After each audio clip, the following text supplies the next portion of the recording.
I wanted to introduce our next designer. Today's featured designer is none other than Amy Balsters, a classically trained, award-winning floral design educator whose impressive career spans 2 decades. I hate saying timelines like that, right? Doesn't she look like she's 12? It's so cute. The glowing skin she moisturizes. Amy has educated thousands of florists across the country, empowering them to design with greater confidence and efficiency through her online courses, her in-person workshops, and also this year she's going to be doing another national design tour with Mayesh Wholesale, so be looking for information on that. Her exceptional work and expertise have earned her multiple design awards and features in top national and international wedding publications. Please join me in giving a very warm GLFEE welcome to Miss Amy. Very nicely done. Thank you, Doug. Yes, Doug jumped in yesterday when I needed an extra pair of hands, and he got a bunch of paper cuts on the bare grass, so I had to pay him extra to come say nice things about me. So nice to be here. I am second time in Michigan, and I live in Virginia, so this is actually like warm, balmy weather, because Virginia has been unseasonably cold. So thank you so much to Greater Lakes Floral Association for inviting me to come and speak today about one of my favorite things to talk about, which is bouquet making. It might seem a little benign, right? Bouquets are sort of synonymous with just like grocery stores, right? However, bouquet making is actually a critical skill in floristry. And not only is it applied to retail, but it's especially important in a wedding, right? It's one of the only things that our brides hold, touch, smell. It's close to their body, and it's in all their pictures for the rest of their marriage, maybe not life. But this is why bouquet making is really important, is we have this opportunity to serve our client in a way that's really meaningful and important. And so I have a little bit of a bone to pick with bad bouquet mechanics, because when we hand a bouquet that's not well constructed to a bride, and she either pokes her hand because the stems aren't well cleaned, or you give her this like tree trunk handle that's all gnarled, that's really hard to hold, it doesn't leave a good impression on you as a professional, and it's just not a good experience for her having to hold it. So this is why I'm a little bit of a stickler around good bouquet mechanics. So I'm gonna give you lots of tips today, lots of things to think about. I know we have a smaller group here, so maybe we can like pass some stuff around if you're down for that. With a raise of your hands, will you show me if you only do weddings and events? That's it, just weddings and events? Okay. Show me if you work in a retail shop or own a retail shop or you come from retail. So this is the majority of the room. Okay, amazing. So some of this is about retail, the majority of it is about wedding, but if you're in a retail shop, you're probably doing weddings. So let's get started. So can you hand me my first slide? Thank you. So before I jump in, I want to explain a little bit of the thought process behind what I decide that goes into a bouquet. Okay? So based on the American Institute of Floral Design, these are the 4 flower categories. You don't have to agree with it. It's just my process. Take what's useful for you and leave the rest. So linear flowers, anything that has a line. And that does not mean a big, thick, juicy foxglove like that. That could be a beautiful tendril of a vine. That could be something very bendy, a dynamic line that bends and moves. A vertical line like this hanging amaranthus is a static line, very straight. A mass bloom is anything that's round, and I consider mass even small mass. So little tiny scabiosa to ranunculus, all the way up to a big, juicy hydrangea, I consider a mass bloom. Form is anything with a distinctive shape, being its main characteristic. And why this is important, whether you're arranging or making bouquets, is that form flowers need to float above other flowers. So if you're taking notes, form flowers float. Otherwise, they're damaged, or you're losing your ability to see them, which is their most expensive quality. So you don't have to put form flowers in bouquets, but as we're going to talk about a little bit today, some of the bouquet trends are changing. And I'm going to teach you and show you why that's important, why you need to know how to do that, and give you a little demo on what to do. Because I've had a lot of florists that I interact with very confused about this style. They're like, I don't know how to do it. It's confusing, it's frustrating. It's because a lot of it is based on form flowers. And so we're going to talk more about that here in a minute. And then filler. anything with multiple laterals. So this is a strontia, but that could be a flat-headed flower like Queen Anne's lace or sedum, even a linear flower like a heather, right? Or stock even. Even something like a spray rose can be considered a filler flower. Now, if you're like a black and white thinker and you love rules, this might drive you crazy because flower categories are not rules, they're guidelines to help us build better designs. So if you're very rigid about this process, we have to be a little bit more flexible about how we use flower categories. But the reason I want to share this with you is that this has radically changed the way I design by understanding, just simply acknowledging that flowers have different shapes, right? That sounds very simple. Obviously, a line is different than a round. Will you flip the slide for me, Michael? So when I go to place an order or go to make a design, these are the things, the considerations I'm making. And notice that variety is not on the list, okay? We all know right now the pain of the cost of flowers. I have never seen flowers so expensive in 25 years, ever. They are so expensive. So it's difficult for us to really pigeonhole ourselves into varieties. Well, it has to be a peony. I don't like carnations. I would never put that in a bouquet, right? This kind of mentality is not productive or profitable right now. We have to be a little bit more flexible in how we're designing. And so these are the three considerations I use to stay profitable and also more creative. So I consider the color of the flower, first and foremost, the size, critical. We want to manage proportion, especially in a bouquet. I see a lot of like overgreening because it adds value, but it doesn't, okay? It's like a lot of excessive size. And the big bouquet trend is over. Bouquets are getting smaller, more petite. I'm seeing a lot of nodding heads. We're done with the installation bouquet. They don't want it anymore. They paid $8,000 for their wedding dress, and we don't need to cover it all up, right? So they're getting smaller, they're getting more bespoke, they're getting more modern, a lot less just density. So it's likely you're using too much foliage, and you might be using bad foliage or inexpensive foliage that's cheapening the look of your bouquet. Because brides are very color forward now, they want less foliage in their bouquets. So we need to be really careful about the foliage we use. So, excuse me, the size of your material, think smaller. Smaller, smaller. We don't need to put 15 roses in a bridal bouquet. You just don't have to anymore. The way we're designing them, you don't need them. You just need a few masks and then gradiate your sizes and you're gonna get a lot more of an interesting looking bouquet. And lastly, shape, which is what we just talked about. You can flip that slide, please. So color, I'm always identifying what the core hue is. We had a hands-on 2 days ago, hands-on class. We spent 3 hours talking about all this. But just a very 15-second clip. I'm always trying to figure out what is the actual family, the color family that I'm looking at.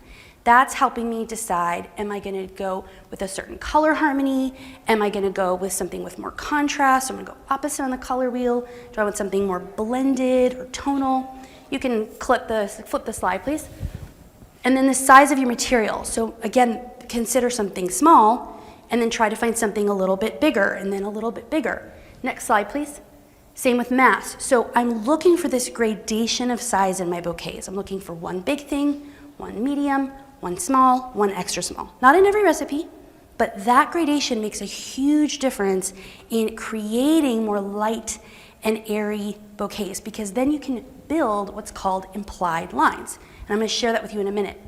Especially as we get into the modern trend, which is very asymmetrical, very tropical and form-focused, you have to build a lot of implied lines. You can't hide behind a big bundle of lemon leaf anymore. It's all focused on the flowers. So this is actually what we do every day as designers. We are building these visual pathways in our designs to help guide the eye through a piece. And so learning how to gradate your size of material is actually a really important design skill. Okay, Michael? Other way? Oh, I'm sorry, no, you're right. So these, again, just to reiterate, this is the shape, so color, size, and shape. Next slide. So how much of each ingredient? Well, how do I build a recipe? What do I put in here? It's always determined by the style and by the budget.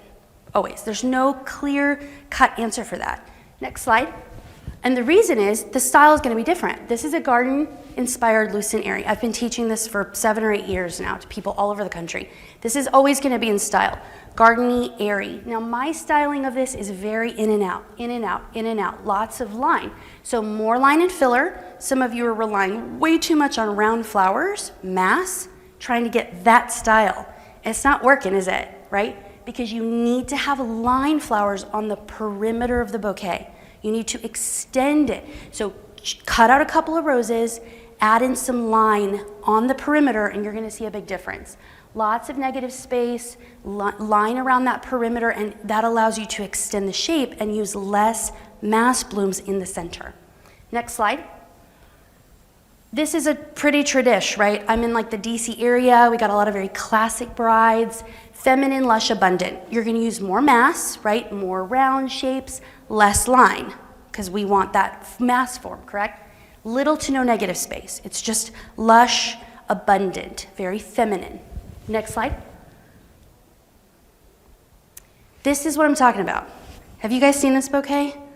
I'm seeing it everywhere. I'm seeing it all over TikToks, on the Instagrams. This is what a lot of my clients, my floral design professionals are coming to me saying, I don't know how to make this. It looks like a mess. So this is considered an open form, modern styling, asymmetrical. What you need to accomplish this is a lot of form flowers. Anthurium, orchids, callas, those tropicals are really what this style rests on. It's very one-sided, lots of layering, lots of negative space, okay? Next slide. So, a few quick bouquet building tips, just off the top of every single bouquet I make. You must clean your stems well. Clean, clean, clean, clean, clean, clean, clean, clean. This is actually the most time-consuming part of bouquet building, is your cleaning of the stems, removing the foliage, removing everything, extra laterals, all of that needs to be removed. About a 2/3 of the stem is my rule of thumb. Your hand needs to stay soft. In my bouquet class, we talked about this part of your hand, this meaty part. Go ahead and touch it right now. Make a fist, make a really tight fist. Do you feel that? You feel that, how that muscle tightens, okay? That's what I call medium well to well done. Okay, too hard when you're making a bouquet. So I want you to soften it like a little A-OK, like this shape, make a little A-OK. Feel that again. So see how it's like rare now? Maybe medium rare? So when we're bouquet building, I want you to stay rare to medium rare. Deal? We're putting too much strain on our arm, we're overworking our flowers, we're over clenching them, okay? And so by softening your hand, keeping this A-OK position, utilizing the spiral or the parallel technique, focusing on relying on the technique rather than you grasping this bouquet, is gonna make a big difference in your bouquets. Securing it at the true binding point. When you're building a bouquet, where your thumb is on the stem is the true binding point. What happens to a lot of us is, or what we're teaching our staff or our teams, is you make a beautiful bouquet, and then you go to bind it, you bind above. And what happens to the flowers? Squishy, squishy. What happens if you bind below the thumb? Loosey-goosey. Look, I saw this. You all know this already. You know this stuff already. We know this, right? Because where your thumb is at is the true pressure point. That's the true binding point. So it's critical that you are binding at that thumb to maintain all that hard work you just did. Lastly is groupings and layers. The number one thing I can recommend, if you take away from this session, is to group your flowers more. Group pockets of color. We're gonna talk a little bit about that in a second here. I don't have a time check. I just realized I'm on my phone. We're gonna be here all day. Anyone? Ooh, better get moving. Okay, we're gonna whip through this. First tip I have for you is master the spiral. If you don't already do it, or even if you think you're doing it. I have been to many shops, I have trained many a florist, and they're like, I already do that. And then we do it together, they're like, I have not been doing that. So master this. It's only gonna make your life easier. It's only gonna put more money in your pocket because your team can work faster, so much faster. I have so many horror stories of designers that had something go wrong and they had to make very quick arrangements in their hand, okay? So you can start with very inexpensive foliage just to practice, but this is the quick technique. I'm gonna go really quick, okay? You hold the first stem in your left hand, you take the next stem, you cross it over, head to the left, stem to the right, you simply lift the thumb. Okay, we're gonna move real quick here. So I'm crossing over, I'm adding in a mix of materials. I've got some glossy foliage, some fluffy foliage. I have camellia and tree fern. I have this beautiful bay leaf that's gonna add some height and movement. I'm not being overly precious about the placement. I'm just adding 2 to 3 stems of the same variety at the same time. Because if I do 1, 1, 1, 1, that's very symmetrical. And symmetry doesn't look as expensive as asymmetry. Now that depends a little bit on your client, but if we're trying to make something look more expensive with the materials that we have, typically by doing things asymmetrically, we're mimicking more of nature's natural pattern, right? So again, 2 to 3 of the same variety. That's gonna create natural groupings. I'm not doing any twisting right now. We all learn that in the hands-on about the twist. But what I'm doing is I'm just building a very quick base. Now this base could be used for a vase arrangement, it could be a giant hand tie, it could be an installation mechanic. I've done this a lot. Zip tied it or done a chenille stem, cut it, put some trailing bits, put some height, and literally just zip tied this bad boy right onto an arbor. So if you have a really quick like turnaround at an installation setup, I've done a lot of these hand ties just literally in a bucket. We get there and everybody's just on a ladder real quick, bang, bang, bang, and we're out of there. We can do a little zhuzhing. You don't need foam as long as you're using like a hardy a hardy flower. So you get the gist here. Finish this off. So what I would do is at the end of this, I would add my flowies. Remember how we talked about line on the perimeter? You are wasting your line flowers if you shove them in the center of your work and tuck them deep. Does that make sense, right? That makes sense to us. But I see it all the time. I see a snapdragon sunk way down in the middle of a bouquet. That's not really the point of using a line flower, just use a mass. So use your line flowers on the perimeter to extend the line, and visually what's actually happening is you're framing the bouquet, like the way you would put a frame around a piece of art. That's what we're doing when we put line on the perimeter. Okay, I'll stop there, but you can, I love just a little tiny kiss of plumosa. You know, we don't have to use like caviar.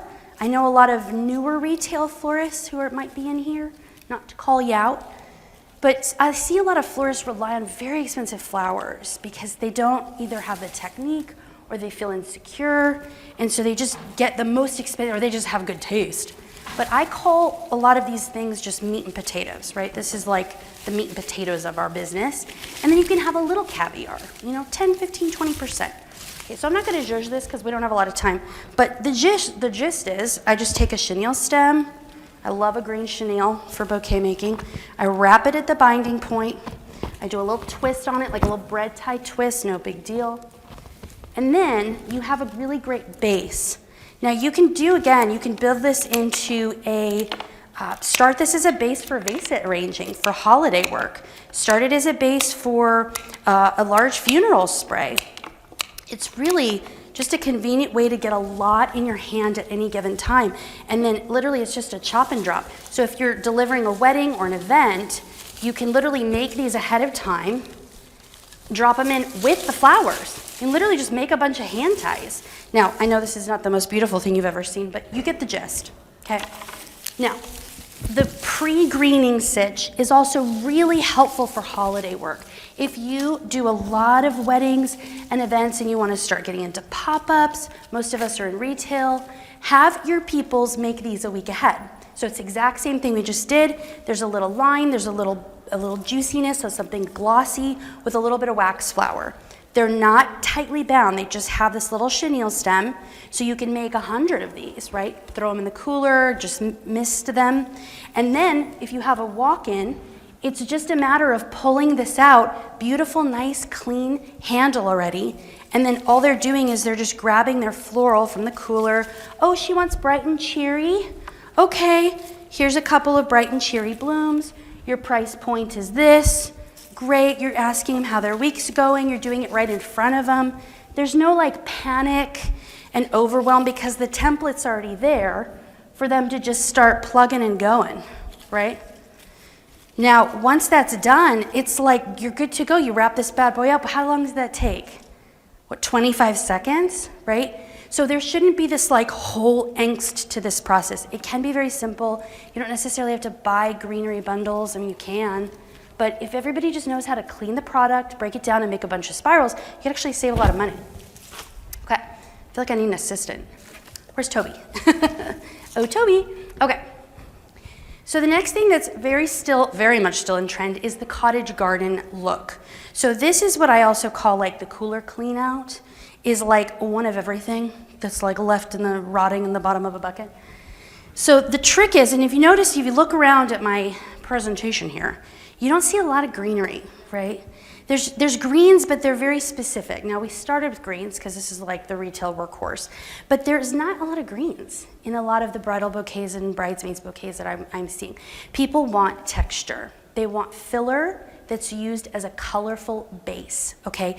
So personally, coming up in like FTD Teleflora retail shops, no shade to the sponsors, but I don't love the filler. I'm like, that's not fun, that's boring, that's secondary, second-class citizen. But the important thing about filler right now is that it's actually what a lot of clients think looks like a wildflower. They think it looks like a wildflower because it does. Have you seen wildflowers? They look like our filler flowers. You don't see like gypsophilia in a field, but you see a lot of these weedy things like Orlea, Solidago. I mean, I live in Virginia. This Solidago, solid ester, it's everywhere. Goldenrod, it's everywhere. So we don't have to love it, but the brides do love it. And so it's inexpensive.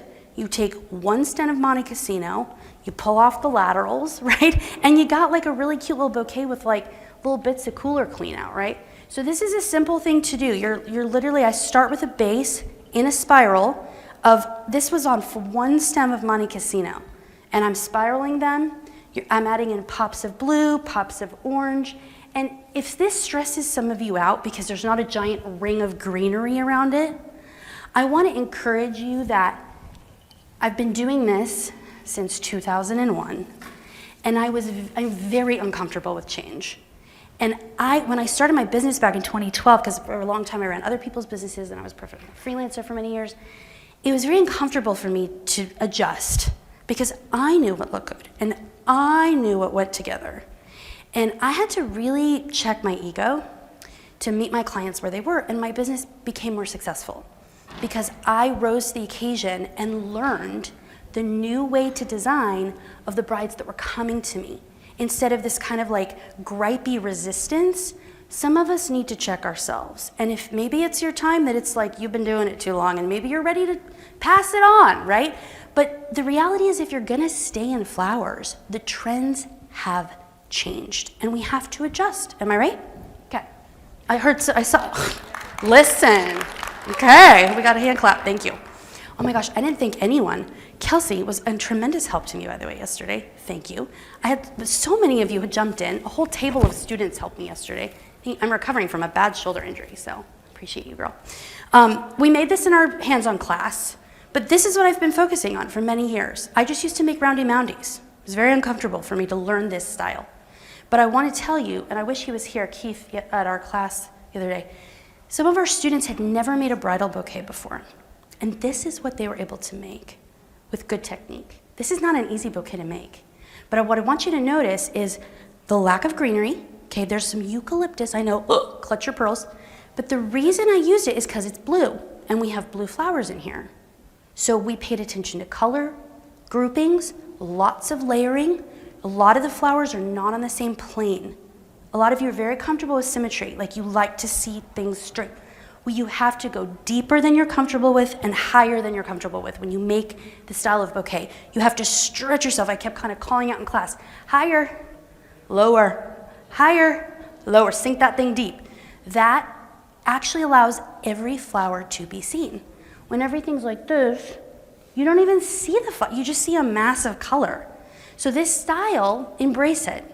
It's challenging. I'm going to tell you, it's challenging to make this. But when you got the steps down, the grouping, the clustering, the order, the line on the perimeter, you're not just greening, oh, it's just got a hole. I got to put a rose down here. I got to put a rose down here, right? It's kind of an opposite way that we typically design because many of us want to round it out. We want roses down here. We want round shapes. But this style, if you notice from the profile, it's actually sort of a V shape. Do you notice that? Do you notice how it comes from here up? That's the difference. It's a very different way that I know you've been designing these, because I had to change the way I thought about placement in order to get this style. If I took this right now and added a bunch of round flowers, what kind of shape would I get? A dome. That's not the style. It's loose and airy. So you're going to use little line, and little bits of filler around the neck. And then you're going to cut the stems super short. Look at how short I cut them. And then all you see are flowers, right? You see all the money that she spent instead of like this handle of boring stems, right? Will you give me a time check? I have no idea how far. 1:30? Okay. We're moving and grooving. So this is the new look. This is fine. This is still in. This is going to sell like crazy. Your roundy mounties are going to still sell like crazy. But I'm seeing all over that brides are asking for this new style. So it's a spiral. You can see this is why we need to learn the spiral. But it's all color and texture. It's gardeny. It's a lot of heavy clustering on one side. A lot of density. Lots of floaty, right? I just want it to look like I walk through the garden. But we know this is no walk in the garden. This is technically challenging because we're not relying on like a hydrangea to poke everything through, or a bed of greens in our hand, or like a big mechanic. Like there's nothing in here but a little piece of tape. So this is why good technique is helpful, because it's light, so light. Do you want me to pass this around? Do you want to see it?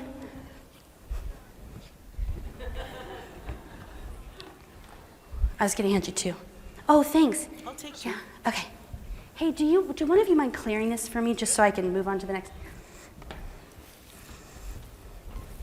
Let me real quick just demo this while you pass that. So feel free to pull stuff out too. The tape, I use Oasis binder tape, I'll demo for you in a sec. Best thing Oasis ever made, hands down. If you don't use it, get yourself a piece. Get a roll, try it out, it's incredible. I'll show you in a sec. But what I want to show you about this is that the colorful base of this design is status. Now, I get like around status, especially the royal purple, like a lot of FTD trauma, I'm sorry. But like the Mother's Day, little like Mother's Day shoe, you know, with like the leather fern and the status, and you're just like, okay.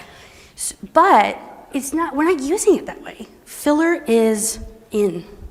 It's amazing because it's inexpensive. Take all the laterals off, the little shorties. You can use the tall ones in vases. So you're not even using up a bunch. You're using the bottom pieces your staff would probably throw on the floor, which they should not be doing, but they do. That's what we're using as the base of color. So you're literally just floating, then you're threading into the spiral all the caviar. Look at how much product is in this when I pass it around. There's not a lot. Now you might be like, well, yeah, I could make pretty stuff too on a stage program if I had all this budget, and brides aren't gonna pay for that. That's not the spirit that we're going for, right? That's not the attitude. You have to make this, and then the clients come. They see that you know how to do this.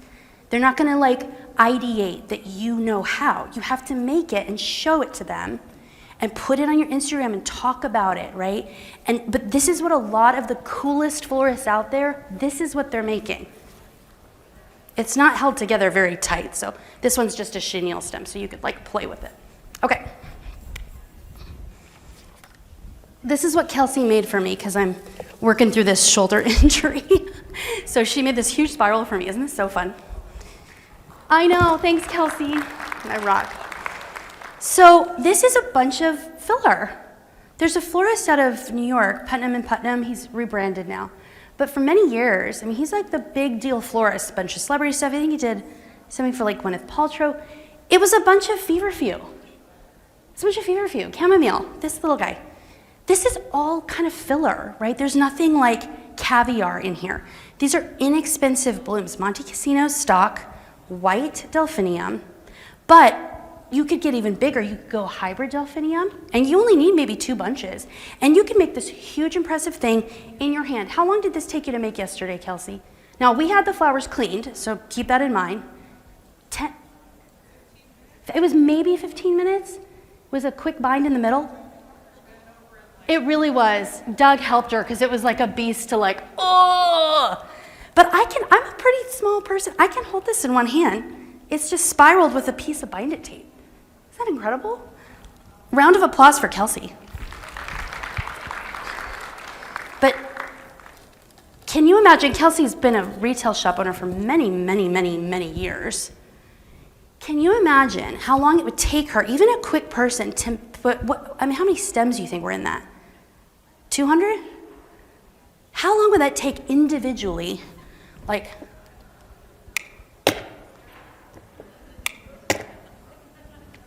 or even with a flower knife. Like, we should do this, right? I should time myself 200 stems versus 15 minutes. This is the power of the spiral hand tie. It's not just about bridal work. It's actually a powerful tool that you can use in many parts of your business. Okay. The next trend I want to cover is the monofloral, okay? Mono means one. So monochromatic means one hue, one core hue. We're seeing this trend a lot in bridesmaids. They're very easy to make, and you should sell them like crazy because you can teach anybody how to do this. So using a variety of color, I'm seeing some nodded heads. This is the technique. It's a little bit of a spiral. On some, it's a little bit of a parallel. But essentially, they're like little mounds. They're not round. This is what's important, okay? So let me show you by having a different, now that you're all experts on the floor flower categories, we're using different shapes. We have line and form, the oncidium. We have lilac. This is not a round bundle, is it? Round is not what they're asking for. They want this kind of lollipop look. So the next is a delphinium, the blue. They love the blue. Give it to them. You know how expensive this is to make? It takes minutes to make this. And then feverfew. They just love it. It's like a wildflower. That's why I just want wildflowers, okay? So these little bundles can come together so fast, but you can charge the same as you making something else. So you're cleaning your stems, right? Clean, clean, clean, clean, clean, clean, clean, clean, clean. And I want to show you real quick how to do this. So this is the vibe. Okay, you're going to take your stems. This is called the parallel technique. It's a little different than the spiral. And you're literally going to lay them into each other, okay? So all you're doing, you're keeping the stems parallel. So you make a little cluster of terraced blooms. They're not on the same plane. I see you. Because we want to do this. We want it to be very tidy and neat. And that's not the vibe, okay? We have to terrace.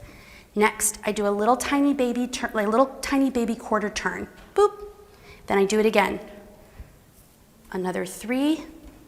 She's gone. R.I.P. I'm like, I ain't climbing down there in these little heels. Okay, little tiny 3, little tiny baby quarter turn, boop, I do it again. So where there is space, where there's negative space, that's where I'm going, above, below, above, below, above, below. I'm not doing them on the same plane. I hope you dream of that tonight. You're like, I'm on a different plane, Amy. Jeez. Little quarter turn, filling just the spaces in between. Terrace, okay? Do we see this? See how it's like a little ice cream cone? Okay, so easy. This, ladies and gentlemen, is the same exact technique that I made half the stage with. This is the parallel technique, and it's very popular right now. So it hasn't come to your area yet, it's coming. Next wedding season, the wedding season after, because we know how these trends work. You know what I'm saying? Cool? Okay. Where's my assistant? Toby, you around? No? Okay. It's cool. I'll just rock this on my own. No big deal. Okay. Next, I'm gonna move real quick here, but I just wanted to demo like a little bit of this if you were like, I don't really get the status with it. Okay, status, laterals. We're taking these lower guys off, okay? The lower laterals are my jam. So you can use these, right, in other things around the shop, but all these little shorties, this is where it's at, because what you want to do is create this little nest of color in your hand. You don't even have to bind it. One of my pet peeves, if I can, because we're all homies here, we're all friends. I cannot stand what I see people, not you. You all are just consummate professionals. I cannot stand when I see people use Oasis waterproof tape and they cut 25 pieces and my stomach drops. Because then every time they put 4 or 5 stems together, they tape it together. Do you know what I'm talking about? Yes. I heard a gasp. What? This is just bad technique, and it damages your flowers. It offers you no flexibility. This gives you a crutch between excessive taping, excessive mechanics. This is a little bit of a bridge between maybe those bad habits and just a straight spiral. Because I know how capable you all are. I have been here for 2-3 days watching the toughest florists just all day grind. I mean, you know how hard this job is. Just grinding to make this conference happen. I'm like, we are salt of the earth people. Am I right? Like, round of applause for us. Like, we're out here making all this stuff pretty for the world, for weddings, for events, for funerals. I mean, they're not calling, their tire person when their mother dies. They're calling you. So, like, our work is really important, and it's a grind. Where was I going with this? Can you tell it's been a long few days? Whew. Okay. I don't know where I was actually headed with that thought, if one of you can help me remember. I really don't know where I was going. But we've been working hard out here. So, status. Oh, bad habits. Okay.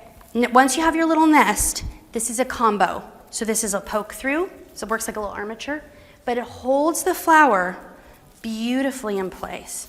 Now, some of us have a little bit of a control problem, and we think that when we are making a bouquet, we're designing an oasis, and we're not, right? This is like a dancing process. I put something in, it moves, and you're like, oh, I hate bouquets. Like, ooh, right? We put a little of this, and it shifts. But the process, my recommendation, my mantra for this is get the bouquet 80%, get 80% of your flowers in your hand, and then you're allowed to adjust, okay? If you start tweaking and tweaking and tweaking and tweaking and tweaking and tweaking and tweaking and tweaking, not only are you overworking the flowers, you're overworking your hand. You're straining yourself. It's unnecessary. It's unfruitful, really.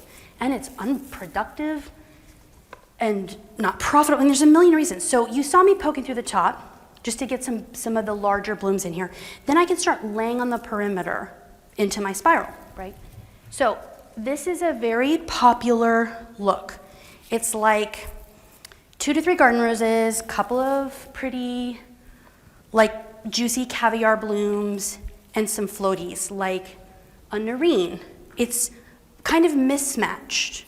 There's a beautiful florist, Winsome. If you don't follow her on Instagram, she's out of Pennsylvania now. She has a lot of stuff overseas now in like Italy and all the things. She's very high demand. Go look at her bouquets. You're gonna see exactly what I'm talking about. But this style is very popular on the coasts, and it's coming to a neighborhood near you. Look at how it's not, when you look at her work, Winsome, it's like, there's not a lot of flowers in it. It's not, but it's in this layering technique. And it's a few juicy little blooms, not a lot of mass. There's some sweet pea, there's caviar in it. I got another one I'll show you here in a minute that's white. But it's got a couple of sweet peas in the center, a few on the perimeter. But wherever I have a peach, I'm putting more peach. Okay, dense patch, and then across the bouquet, I'm putting a small amount of peach. So I make a little dense patch and a little echo of that color on the opposite side. This is what's called asymmetrical balance. So there's a method. I'm not just winging it. I'm not feeling my way through it. This is not intuitive. This is very measured and technical around why I'm selecting certain colors to go next to others. It's because I'm creating visual emphasis, an area of emphasis. I'm creating impact simply just by grouping. So again, for some of us more classically trained, like I was classically trained, that's very uncomfortable to do that. You're like, well, I need to round it out, and if there's pink on this side, I gotta put pink here, and I gotta make a triangle of pink, right? Nope, no you don't. Okay, I'll stop here. But you get the point, right? Do you see how there's not a whole lot in there? And you might be feeling very frustrated that I'm not filling this neckline with roses, okay? But it doesn't need it. And then I can pick one interesting form flower, like this gorgeous peach amaryllis I stole from Hitomi. Well, she let me have it. But there's not a whole lot in it. It's very floaty. It's very like light and dainty, right? Very cutesy. Is Toby still around? No, okay. All right, we'll rock this solo. Any quick questions while I'm resetting here? We're a small little group. We can talk. How am I in time? 140? 143? Oh my God, I have so much to tell. Let me go so fast. Our hands-on class was 7 hours long. Because we had so much to talk about. Okay, this is also very popular. The 90s are back. Anyone watching the Carolyn Bessette, RFK? Like that whole vibe, Johnny Kennedy? Okay, the 90s are back. They're back with a vengeance. Grasses, very modern, very sculptural. If you don't follow Studio Mondine, highly recommend. Very influential florist out of San Francisco. Minimalist, kind of Ikebana, doing some of the biggest budget weddings out there, but you probably don't even know about them because they're all NDA'd. This is a lot of what they're doing. Lots of very simple, okay? This took maybe 15 minutes to make. Okay, let me show you how, real quick. We took bear grass, very cheap, made a bundle of varying loops, thanks Doug, little piece of bind-it tape, again, favorite mechanic, shoved a stem, hardy stem up it, okay, and then taped it again so it's very secure. Then we literally just stacked them in our hand. 1, 2, 3, 4, 5. Took calla lilies, 0 prep, layered, clustered, pulled some out, tucked some deep, wrapped it up out the door. I'd charge $250 for this. Easy, right? Now, you could add what everybody else is obsessed with, which I happen to be a little allergic to, so my wrists are all bubbled up right now. I'm ready for this to be over, this trend, but this is what the girlies want. They want the hanging amaranthus. You throw some in there, you throw a big phalaenopsis, now you're up to 325, okay? You get my drift? Okay, moving on. I'd love some help up here. I'm running out of time. Oh, thank you.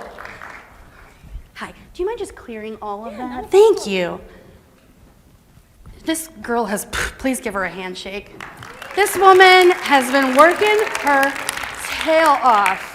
Every time I see her, she's like lifting heavy buckets and moving stuff, and with a smile and like a politeness that is kind of rare in the floral industry, if I'm honest. We're just tired, y'all. We ain't have time for smiles. We're like, what do you want? What do you want? I'm tired. I've been working since 4 a.m. Okay, so here's the vibe. Similar, like tons of texture. Ming fern, like some sword fern, foxtail, like big, clumpy, like juicy trick. This took maybe not even 10 minutes, because it's heavily clustered, heavily layered. Deep, deep, deep, high, high, high. Now, you're like, that's cool, Amy, nobody is gonna buy that. That's not the right spirit, right? It's not the right spirit. If you're saying that to yourself, it's because you haven't made it and you haven't showed it. They gotta see it, okay? You buy a plant, you can buy it from your wholesaler, but they're pretty cheap at the grocery store, and we cut them. Now, I could just drop a couple of these in here, and you got a really cool, contemporary, modern styled bouquet that not everybody in your market is willing to make because maybe they're having a bad attitude about it. So you take your $250, it took you 15 minutes to make, and you go on vacation, right? Go on vacation and go get a massage. We need more massages. Okay, so easy. Like we're overthinking it. We're using the same greenery. We're doing the same thing, same color palette, same greenery, same style. We can break out of that. Okay, last 2, we're getting there. Grasses are also really big. Grasses are huge. And listen, whether you like them or not, it doesn't really matter. Because it's not about you. It's about your customer, right? It's not, if I was independently wealthy, I would just surround myself in beautiful gardenias all day. But I don't do this for my, like for funsies, it's great, but like that's not who it's for. So we have to make the things with a good attitude. And if we don't know how, we have to learn how, right? Okay, I've lectured you enough today about this. 90s are back. That means the lily is back. Am I right? I also took this from Hitomi's booth because I gasped when I saw this. Is this lily not amazing? Now notice that the bud is not here. I'm just gonna talk briefly on that for a second. Remove your buds. I know that you think that they're special and they might seem like value to you. They're throwing your design. They make a lot of things look a little bit like the grocery store, I'm gonna be honest. you might be committed to them. Lysianthus, somebody's waving. Oh, okay, cool. I was like, do you need, okay. Cut the buds off. If you go to a fine dining restaurant, do you get a giant plate of spaghetti, right? No, you get like this beautiful, refined, edited, incredible thing with a lot of technique applied. There's been a lot of technique applied to that food to make it more expensive. So some of us as florists, we think more is more, and it's not. We like fine dining in my family. My son, who is now 12 for his 9th birthday, asked for his birthday to go to a Michelin star restaurant and get a ribeye. So I've really shot myself in the foot with that one, building his very expensive taste. But that's a thing we love to do in our family. We love to go to really nice restaurants for special occasions. But when I sit down and eat at a beautiful fine dining restaurant, I'm not expecting to be like abundantly full. I might be full from the richness, but it's not the volume. It's not the volume. It's the technique applied to the flowers. So we need to edit our flowers. We need to cut away excessive foliage. We need to remove the buds, use them in something else. But that Lysianthus bud, that ranunculus bud, it's throwing off your color palette. It's throwing off the line. We got to get that thing out of here, okay? It's a one-sided bouquet, and I'll be honest, I was real rigid about this for a long time. I'm like, no one-sided bouquets. What if she holds it like this? Okay, but this is the trend now, is this one-sided bouquet, right? I see a lot of nodding heads. This took me 15 minutes to make. White statice, I threaded that giant, juicy, already terraced lily in there, popped a few white rounds, masses floating around. I threw in some fluffy greens and a clump of grass. But this, I mean, they're just like weeping over this style right now, so do it. You can add in your drapey amaranthus. You can add in more callas, add in more grass, add in a jasmine vine to like, these are all variations of the style. Okay, last two, how are we doing? I don't want to cut into Helen's. 150? Oh gosh, look at that. Okay, last two. So this is, I kind of feel like I'm repeating myself a lot here, but it's really important that we kind of are getting the gist of this. This is a spiral. I did not rely on any fussy mechanics to make Lucinary. I didn't rely on any magic equipment. This is the power of just good, solid floral technique, is that you learn it once, and you just get better and better at applying whatever trend comes into play to your work. Now this style, again, I had that like, ugh, that first time I had to make Lucinary, I'm like, I don't know how to do this. This is like not my thing. This is what like other florists do. And I just had to keep working at it and working at it and working at it. I came back to the spiral. I realized, oh my gosh, the spiral works for everything, literally. So it's literally a spiral. There's no foundation in here of status. So if you're like, I am never gonna do that, that's okay. This was literally built off just a few pieces of this Brasilia. I took a few pieces of texture and I started to just layer through it.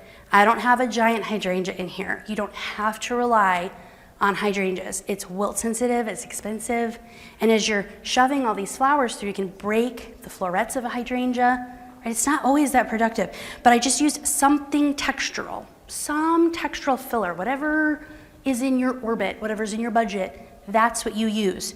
Then I simply layered. I just started layering, poking through, and then around the perimeter I spiraled. So everything is beautifully spiraled in here. And notice there's like one daffodil, right? There's like one brown lysianthus. So this is tricky when you're doing a wedding because you don't want to buy a whole bunch to have one stem of this. However, if you're doing a whole wedding, you can pull, right, one of these little things. But this stylistically is very popular right now. Now again, I'm waiting for this trend to die because I hate amaranthus. I don't love the look of it, and like I said, I'm really allergic to it. My hand hates it. But then go simple, right? I would carry this, one fail on the end. I like the little fails from Trader Joe's or the grocery store. I think they're like perfect, but this size is really nice too. Would you like to look at this one? I'm gonna show you bind it tape real quick too. But Helen has such a beautiful program, I really want to be mindful of her time. Okay, last but not least, and then I'm going to show you a quick bind it tape vibe here. I wanted to show you a colorful version of this, because this is also very popular. If you don't follow Calma, C-A-L-M-A, Floral out of Miami, I highly recommend it. I think she has a book out now. She does this style very well. It's very much like weird tropical, right? Like the weirder the better seems to be like the vibe. The Japanese allium, I'm forgetting the name, a snake allium, that's kind of like a weird loopy-loop, very popular. But focus on the form. I have literally Solidago was my base, textural colored base. That's what I threaded everything through. I cleaned up a lot of that foliage on the clematis. Do you see that? It had the most beautiful foliage. And it's painful to get in there with my very pointy snips. I don't have them up here, I guess they disappeared. And get in there and like cut all that off.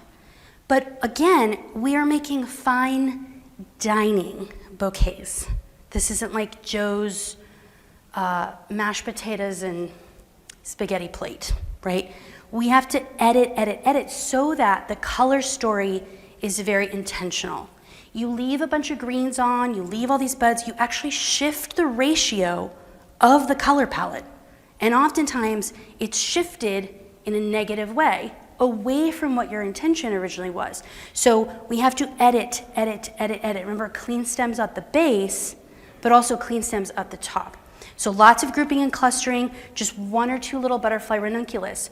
Where there's yellow, I put more yellow. Where there's lavender, I put more lavender. But what's distinctive about this that's important for me to show you is that there is a lot of intentionality with placement, okay? There's a lot of large groups, so dense patch, right? Big patch of lavender, and then it bleeds just a little bit into the opposite side. So that sort of implied line is what's making these effective. Otherwise, they're not polka dotted. Everywhere you put a lavender, you don't need to go across and put a lavender. I gotta make a lavender. Again, if you've done retail for a long time, like I did retail for a long time, you are classically trained in the mindset of symmetry. And your asymmetry in retail, and I'm not beating up on you, I'm saying I get it because I'm a florist, I know what this feels like.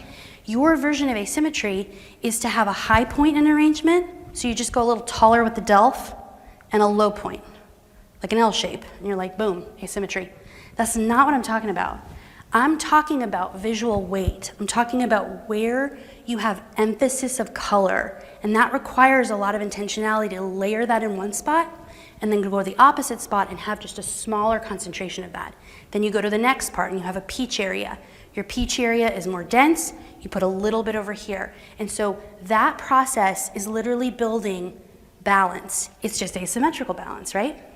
Cool. Let me show you binded tape and then I gotta skedaddle off this stage. So this is my favorite product in the whole entire wide world. This totally transformed my bouquet making.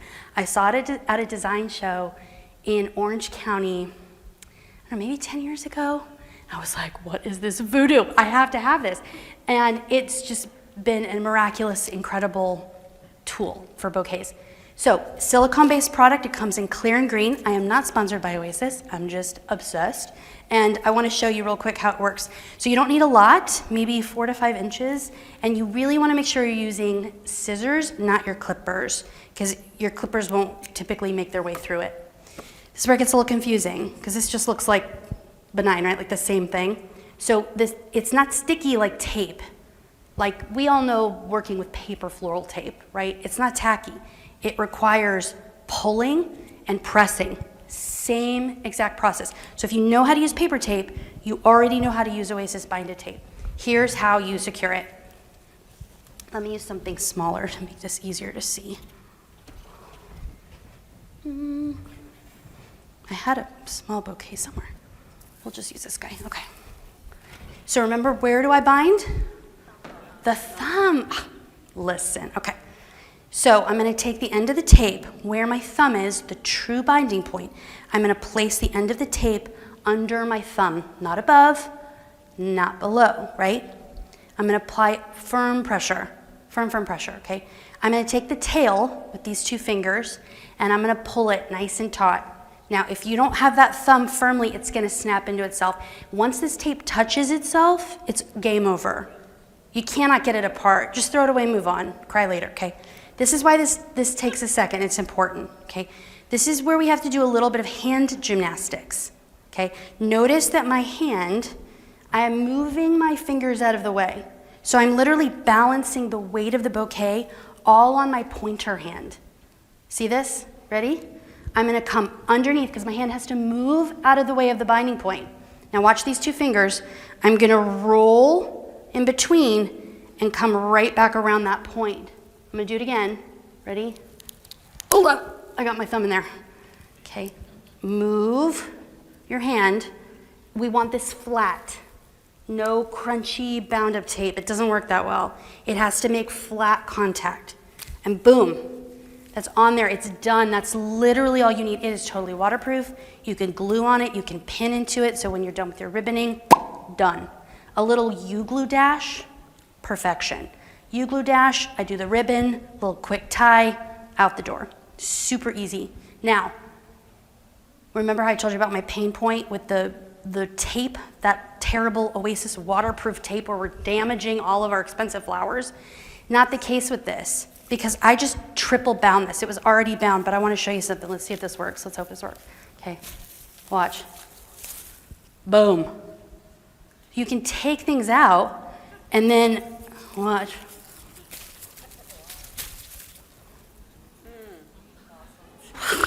What a finale. I didn't expect audible gasps. That's bind-it tape. Thank you. That's the power of bind-it tape. At the end of a bouquet, I will change my mind, and I've literally thread in a sweet pea. Like, that's the magic. It's like a giant, thick rubber band. It's incredible. Okay, that's my time. Thank you so much for coming. Thanks for having me.